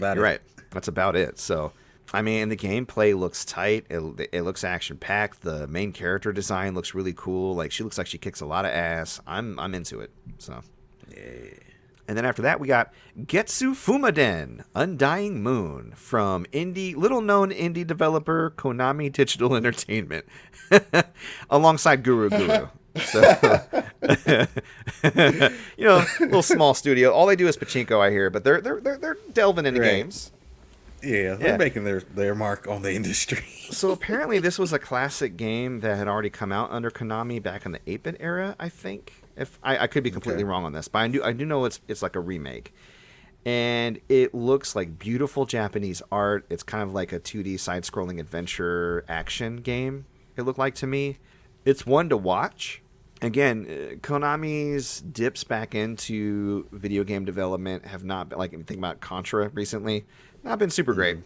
I'm hopeful, cautiously optimistic, because of the art style and what was presented in the trailer, that this could be something decent. So that will be coming out next year. So we got some time before they end up putting it out there for us to check out. So nice. Another indie game from Korean developers, I believe South Korean developers, called Southpaw Games. It's called Skull the Hero Slayer. This is coming out in the summer, and it looks awesome. It's a side-scrolling game where you play as a skeleton warrior who can switch his skulls to get different powers, like that of other skeleton-type enemies in games, like a Lich, Battle Mage, Skeleton Knight, stuff like that. And you're attacking heroes, that hence the name Skull, the Hero Slayer. Yeah, Metroidvania, it looks cool. It looks really cool. Great animation, great use of imaginative powers, stuff like that. So, one to watch as well. Definitely something I think I want to try. And the last thing that was on our radar coming out later this year from Megapixel Studio is the House of the Dead remake. Yes. I didn't get a whole lot of details, and I don't think I've played a light gun shooter on the Switch yet. I'm assuming they would just use the motion sensing and the Joy-Cons, I guess. Yeah. Because we don't have any peripherals or anything yet. I don't know. I don't trust the accuracy of the motion sensing and the Joy-Cons. I mean, to be honest, though, when I was playing with Super Mario Galaxy on the All-Stars collection, it was pretty decent with the Star Bits pointer. So maybe it'll be okay. Yeah, no, I think it'll be just fine. Now, like modern shooters, it's going to feel more like a remote than a gun. And to get a gun experience, you either have to get a CRT and go back and do GunCon games on PS2 or play VR. But even with the remote style, it's going to be probably a lot of fun. Yeah, no, it looks really good. Yeah. How the different parts of the zombies blast off when you hit them there, and even down to the bad voice acting. Yeah. They brought the bad voice acting back. And I was just like, yay. That House of the Dead cheese. Yes, I cannot wait. Yeah, it looks awesome. Love me some House of the Dead.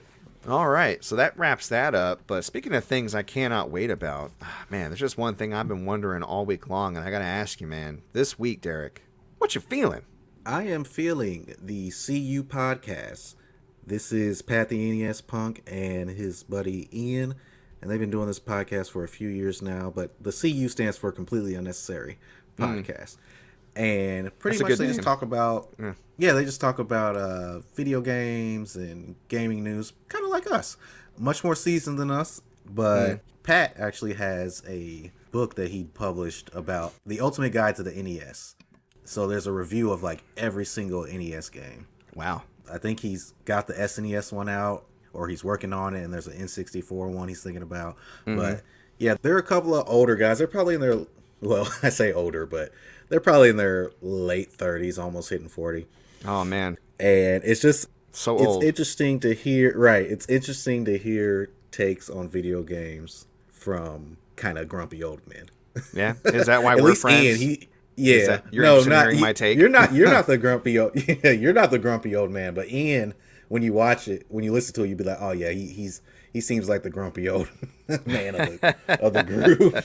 And Pat's the one who's trying to seem a little younger as he's through the way that he talks. But it's they're really dope. I really enjoy listening to them. I listen to them pretty much weekly. So Cool. that's what I'm feeling this week. Maybe we'll reach out to them sometime, see if we can have them on the show or pop on their show. With people that are well established, they probably get that kind of thing all the time. I've reached out to some of my favorites. I can think of like the Jimquisition. I've reached out to everybody but James, Stephanie Sterling, because they're harder to get a hold of. But I've tried to reach out to Laura Kate Dale. She wrote that Mario Butt book. And I've tried to reach out to Conrad Zimmerman, and I haven't heard back. I've reached out to the guy that does Super Bunny Hop. He has his own Dads and Sons, I think it's called the podcast. And, when you get to a certain size, unfortunately, it's hard to sift through. So maybe one day, maybe we'll get big enough where we can talk to our heroes and be disappointed. Right. I've definitely had that experience. I've had some people that I really look up to that I got a chance to meet, and we didn't click, and it just broke my heart. So, but that's the risk you take, I guess. I hope that if we ever do get that big, that I don't do that to anybody that I meet. That's why I try to wear my personality on my sleeve, so you don't imprint what you think I should be like, that type of thing. Right. You meet me, you what you see is what you get. So, Exactly. all right. Well, as far as me this week, we talked about it at the beginning of the episode, feeling a little anxious. Anxiety is ticking up. Now, I'm going to talk about my experience with legal drugs as far as drugs that are legal in certain parts of the country, and I will speak to my experience doing those drugs while in the legal parts of the country. I will not speak to doing those drugs here in Indiana where it's not legal. Let's just make that distinction, feds. So, marijuana. Marijuana. I'm feeling marijuana. No, I'm just playing. No, but the thing with marijuana is it really does help you with your anxiety, right? It does, but it also, there's that brain fog, and for me, like, my tolerance is so low that if I smoke marijuana, I just sink into a chair. I'm in the sunken place, basically, and I don't want to do anything, which is fine. But for anxiety, I'd like to remain functional. And recently, I came across an article talking about how perfectly legal hemp gummies at really high concentrations of the THC minus the psychoactive ingredient, somehow they're able to split it out. You can actually buy and have them delivered anywhere in the U.S. because they are currently technically legal. But they give you that calming effect that marijuana smoke would or edibles would without all the brain fog, right? Nice. I was kind of skeptical, but it wasn't a huge investment. So I looked online, did a little bit of research, found a brand that seemed to have really good reviews. I'm not going to list them here specifically. You can DM me or reach out to me directly if you're interested, or do your own research if you want. But we ordered these gummies. They came. I tried them. Kristen tried them. They work wonderfully. I don't know if it's a placebo effect or not. I can't say because both of us talked about that possibility. But I will say that I felt anxious. I took them. I felt calm. It was kind of like, you know how like where your mind almost goes on autopilot for a bit and you think back on the last couple of hours and go, wow, the last couple of hours were calm and pleasant. That's the kind of feeling I get on them. So for me, especially since it's been harder to get out to the doctor and I haven't been to my therapist in a while and they discontinued any medication that would help me with that type of thing, and I have anxiety and I have depression. I've been dealing with it pretty well, but my anxiety has been up recently for obvious reasons, and this has been really helpful for me. So I am feeling hemp gummies, and if y'all ain't on this thing right now, you might want to check it out. Just saying. I might take you up on that, because I got that anxiety too, and it's been popping up. Yeah. No, I understand, brother. Quite a bit lately for absolutely no reason. There's like reasons. Everything's going well. It's just like, yeah. Hey, buddy, you need to worry about something right now? Yeah. Something being nothing? Here I am. Yeah. It's in my ear. Like, I think leave me alone. If your personal life is going good and you're still feeling anxiety right now, I think it just speaks to you as an empathetic and good person, because I think even if you try to push it to the back of your mind, everything that's going on right now with the world and the way people are hurting, I think it's getting to us. It's getting to me. You know what I mean? Yeah. Because somebody asked me, they were like, where were you at 25? Where are you at now? And I was like, 25? I was working a job I hated, going paycheck to paycheck. I was alone and I was very sad. And now I'm a homeowner. I have a beautiful 5-year-old son. I got a beautiful wife. I have a job that pays the bills. I do not go paycheck to paycheck. And life has been great for me in the last decade. And yet, I have this anxiety and sadness. And a lot of it I've worked through, but the anxiety just keeps coming back. And I think I see the state of things for a lot of other people, and I hurt for them, Mm-hmm. And I don't know. So, I mean, I think I talked about it before. I don't know if I talked about it with you recently or I was talking with somebody else. I think I was talking with you. We were offline talking about our spirituality. And I don't want to put you on blast or anything. People are religious or non-religious to varying degrees. I'm not religious, and I wouldn't say I'm spiritual because I feel like that carries certain connotations with it too. But I do feel like there is a connection that we as human beings share that is ill-defined, or I can't really eloquently define, that it connects us in a way that, whether we're attuned to it or not, I feel like it can be a positive or a negative thing. And I feel like that connection is hurting right now. Yeah. And I feel like I can see that manifest in my life. So, getting deep on Player 2 podcast. Hemp gummies, baby. Hemp gummies.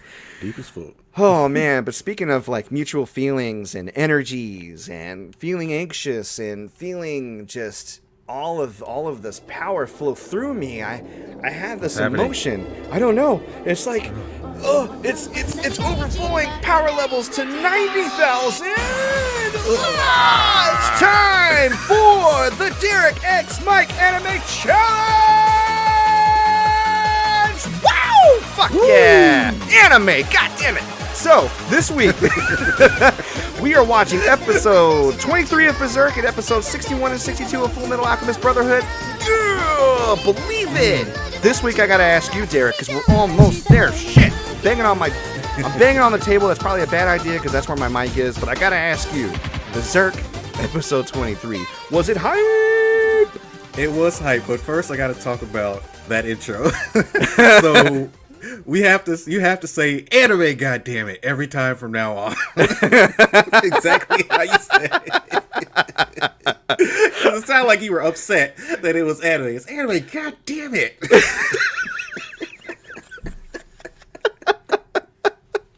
I think we found the title to the episode. Yeah, anime, goddammit. Oh man. But yeah, Berserk episode 23. What can I say but the shit's about to go down. So last time we left off, Guts and gang rescued Griffith from the tower, and they're now being chased by the castle guards. It's getting real close there. Ooh. And it ends up under the collar. Yeah. Oh god. They end up getting surrounded by some castle guards, and it looks like the leader of them has actually managed to capture Griffith. And he opens up Griffith's ropes and everything, and he tells them to all look. He's like, this man can't even stand up on his own 2 legs. You think he's going to lead you now? And Griffith's just, like we said last week, he's emaciated, looks awful. And then out of nowhere, Guts just runs up the cliff. And no one sees this because the dude's too busy gloating about how shitty Griffith looks. And he gets ran through with Guts' sword. And then Guts just, I guess, kills the rest of them. It kind of just fades to black. And we assume that Guts killed the rest of the soldiers, and they move on. Guts was seeing red, the Band of the Hawk, the Band of the Hawk, they're at a crossroads now. Griffith was their reason for continuing on this past year. They're like, when we get Griffith back, he's going to lead us, and we're going to get back on top. But now they see that this is not the case. As a matter of fact, Corcus, who is like one of my least favorite characters, but at this point I really felt for him. He was like, yo, Griffith's back. Like, we can do this, right? And he's like, fuck, who am I kidding? And he breaks his sword over a stone, and he's just like, this was supposed to be our ticket back. We spent our last year of our lives trying to work towards this goal for nothing. Yeah, you Absolutely just see his nothing. hope like dissipate before your eyes. And like you said, even though he's not your favorite character, you feel for him. I felt real bad. It's a human for him. moment. Yeah. And the rest of the mercenaries, they're trying to put all the kind of pressure on Casca, and then Judo's like, guys, don't put all this pressure on Casca. It's been harder for her this past year than anybody. Mm-hmm. So I need y'all to chill out. We're going to regroup, and we're going to figure this out. And so Guts is standing there, as he always is, trying to figure out what he wants to do with his life. And I think it was the Hawks Raiders that come back up to him, and they're like, you weren't thinking of leaving without saying goodbye again, were you? It's like, we're coming with you, and it doesn't matter if you want us to or not. We're coming with you. And then Guts just looks up to the sky and he's like, could this be what I've wanted all along? Was it right in front of my face this whole time? And I'm like, God damn it, Guts. You had friends, you had comrades, you had homies. Yeah, I'm legit like, everything that's about to happen is because you didn't realize how good you had it. Yeah, but to be fair, trauma. Yeah, Yeah, you know, I get it. It was a really long time before you realized, wow, relationships cannot be horrible and terribly damaging to me. Yeah. Who knew? Real terrible time to learn this lesson, as we'll find out soon. And so Guts and Casca are talking to each other, and Casca's she's distraught. She doesn't know what to do. She said she can't leave Griffith in this pathetic state. Mm-hmm. And Griffith can like see out of the back of the cart that he's in, and he's giving that Griffith stare. Mm-hmm. Like, I can't believe this bitch is on my boy. Yeah. And talking shit about me. Well, not only that, but yeah, he's listening to them talk about how pathetic he is and how he needs to be taken care of, and that can't feel good. Griffith has always been one to take charge, and now he can't take anything. Mm-hmm. Like, his wrists are slit, like his tongue's cut out. He can't do anything for himself. Casca's changing his bandages, and then he just kind of falls on top of her, and he's trembling. And Casca takes it as he's trembling with sadness, but he's really trembling with anger that he's in this position, and he wants to punish her, I feel, in that moment. You think so? Yeah. He can't do anything. And so somehow Griffith just decides he's going to run away. He takes the reins of the carriage that he's in his mouth. And then he just, somehow, I guess with enough force, he's able to get the horses to start running. Mm-hmm. Then Guts chases after him. Griffith ends up crashing the carriage and lands in a little riverbed. There's a piece of wood sticking up that's kind of sharpened to a point, kind of like Guts was sharpening those logs, or that little girl was sharpening the logs, whoever. And he places his neck on it and just kind of slices down the side of it. Yeah, tries to kill himself, basically. He tries to kill himself, and he fails. And then, all of a sudden, what do we see? Oh, the egg of the king. Just floats down the river. Yeah. Yeah, now it's in my hand. Not to mention that when he fell out of the carriage, he actually broke his arm. Yeah. Just from falling out. Like, yeah, his pathetic laugh at breaking his arm and failing to kill himself, like, you can tell he's just like, I can't even, Yeah. Lowest of lows. He grabs the egg of the king, the crimson bayonet. Guts catches up, and Griffith is speaking in his head. He's like, no, don't come near me. If you touch even my shoulder, then we can never. And he doesn't finish. And all the while, the Band of the Hawk is following Guts. They're right behind him. And there are these visages of giant people just starting to appear behind Griffith. And then you start to see, oh no, those aren't people. Those are demons.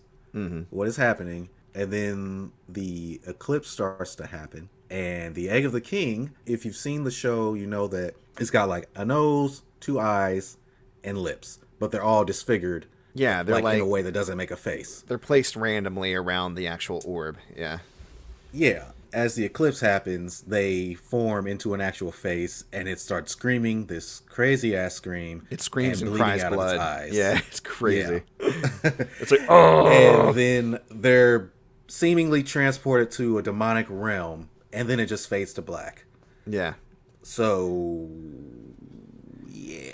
Not looking great for the gang right now. And you're right. Like, as soon as Guts reaches out and touches Griffith, somehow it triggers the egg of the king, the demons show up, the eclipse happens, the moon covers the sun.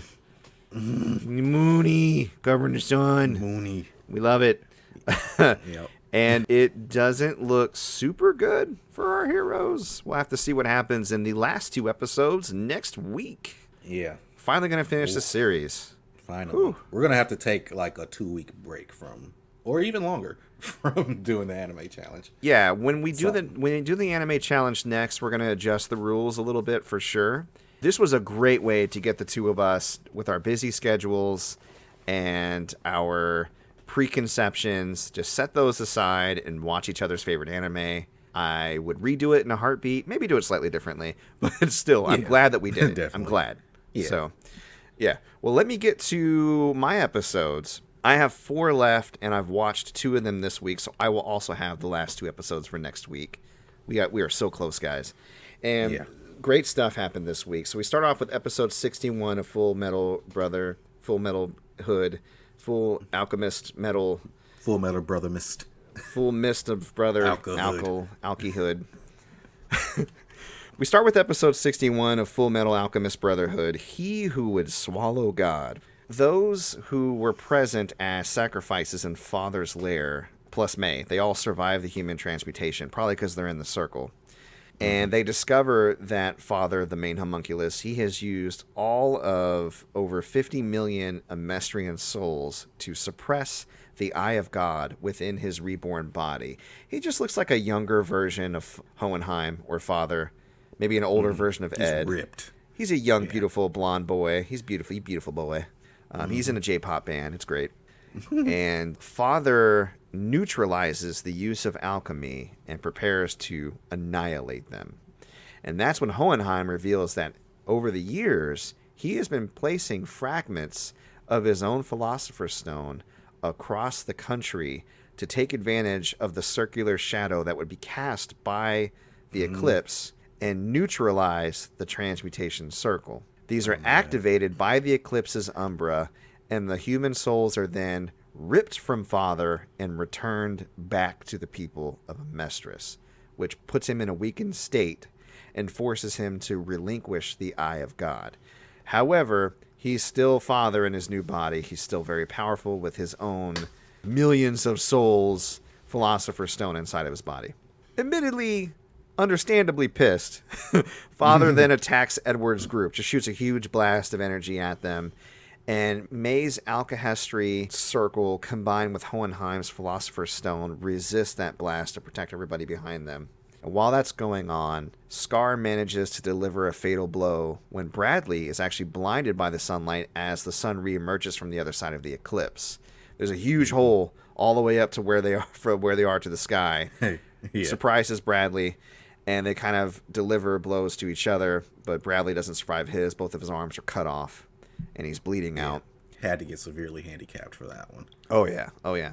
Scar then activates the nationwide alchemy circle prepared by his fellow Ishvalans, and he restores alchemy to its greatest potential. He basically explains through a poorly timed exposition dump, in my opinion, but it happens, where he explains to Lanfan, who is nearby and kind of incredulous at what he's doing, that the incredible force that she sensed and May sensed was basically Father himself, funneling his Philosopher's Stone across the land and suppressing the tremor-based alchemy of Amestrians. And that is unleashed. So now the alchemy that the crew can use is super strong.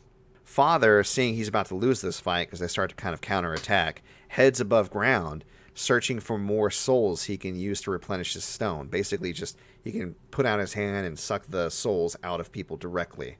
And Edward, yeah, exactly. Your soul is mine. And he almost takes the souls out of a lot of Briggs soldiers, but then Edward's team shoots up without Edward. So everybody pretty much but Edward, who stays back to fight Pride. They come up to try to stop him. When Edward is fighting Pride, Pride does get the better of him, and it looks like he's about to kill Edward. But Kimberly's soul reemerges as one of the ones that Pride absorbed, thwarting and distracting him enough to where Edward was able to basically transmute his own soul into a Philosopher's Stone to enter into Pride's mind and fight him there and then destroy him. reducing him back to his small fetus-like creature form, kind of like the way that Envy, but not as worm-like. It was actually like a little tiny baby. Yeah, It like was really weird. Little baby, palm of your hand baby. He a little tiny baby. And he sets him down in his coat, doesn't kill him or anything, lets him live, and then heads back up to join his friends topside to fight Father. And that's the end of the episode. We basically reverse the badness almost immediately of Father absorbing God, and then we replenish everybody's alchemy. So he's still powerful and a threat, but, we have a fighting chance now. Right. And that fighting chance manifests in episode 62, A Fierce Counterattack. Hohenheim and the others prevent Father from making more Philosopher's Stones through their attacks, and Edward rejoins them, but then a huge distraction play, because Hohenheim was basically saying, you don't create anything, you just destroy. You're not anything like the humans you claim that are beneath you. But then Father's like, I can create. And he basically spawns a bunch of humans resembling the people of Xerxes, including the king, which distracts and freaks out everyone. There's even a baby like tugging at Izumi's leg, and I was like, not cool. Yeah.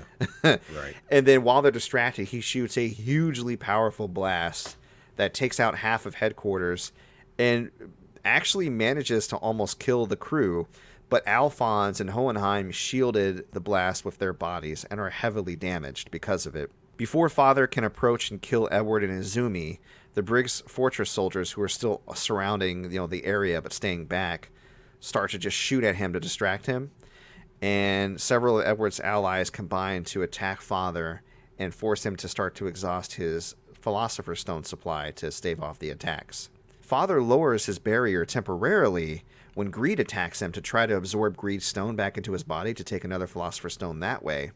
But that gives Edward, Armstrong, and Izumi an opening to basically attack him directly, so where he has to physically defend himself. Father starts to lose control and does like a 360 blast, which basically knocks everybody down and disables them from fighting. It even destroys Edward's metal arm and pins his left arm down. And since he's helpless and no one can help him, Father approaches him with the intent to kill him to create a Philosopher's Stone and replenish his power. Alphonse, seeing this, quickly convinces May to help him perform a transmutation to trade his soul to the truth, sending him back to where his body is in exchange for Edward's right arm, and it works. The truth gives back Edward's right arm and takes Alphonse in its stead. Edward, understandably distraught of what he just witnessed, takes his other arm and uses alchemy to just proceed to whoop Father's ass. Oh and everybody's like, go Ed, go moment. Ed, go Ed. Even Greed sees it. Right? Greed sees it, and Ling inside of him is like, isn't this what you really wanted? You didn't want to rule the world. You just wanted friends. You wanted homies. You want the crew. And Greed was like, I did want a crew. I wanted friends that say go Ed when I beat Father's ass. So he's like, Greed's learning like what's really important in this moment, and Edward's getting some much needed catharsis, and everybody is just bodied on the ground but watching the fight, going whoop his ass, World Star. So that's pretty much how the World Star, that's how the episode ends. And I'm thinking the next couple episodes we're going to see that climax and the aftermath, but it's looking great. Unlike Berserk, looking up for this eclipse.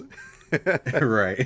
So we'll have to see what happens in the exciting conclusion of the first version of Derrick X Mike Anime Challenge, Berserk versus Full Metal Alchemist Brotherhood. It's been a long journey.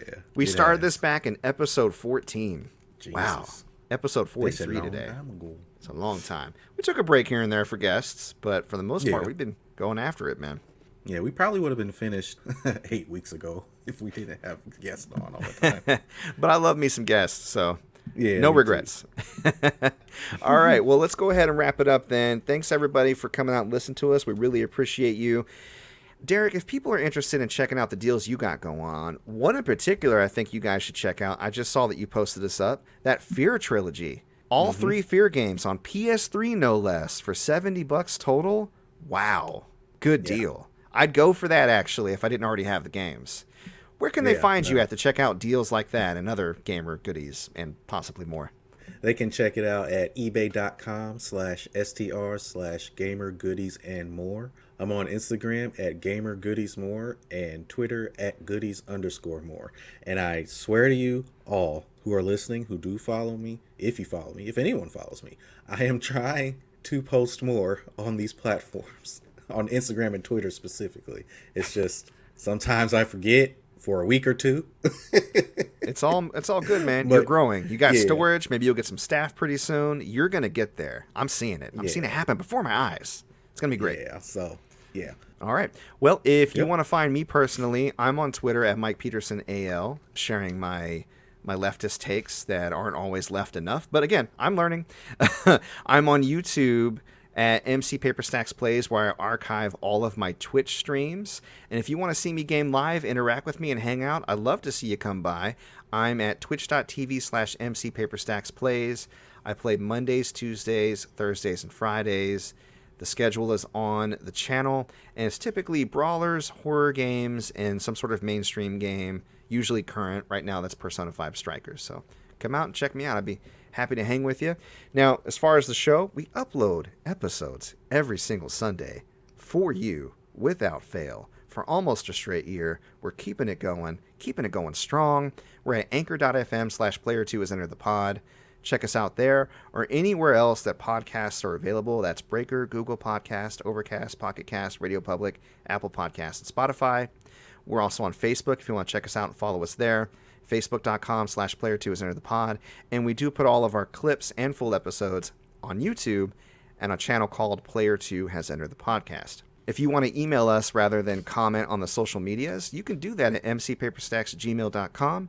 Questions, stream suggestions, comments, concerns, criticisms, maybe suggestions for the next Derrick X Mike Anime Challenge. Maybe we'll watch an anime together that we both haven't seen. Who knows? The possibilities are endless. And by that, I mean we have like 2 or 3 options. You never know. So that is our show. Thank you for coming out. We really appreciate you. And we will see you next week. Bye-bye. Peace.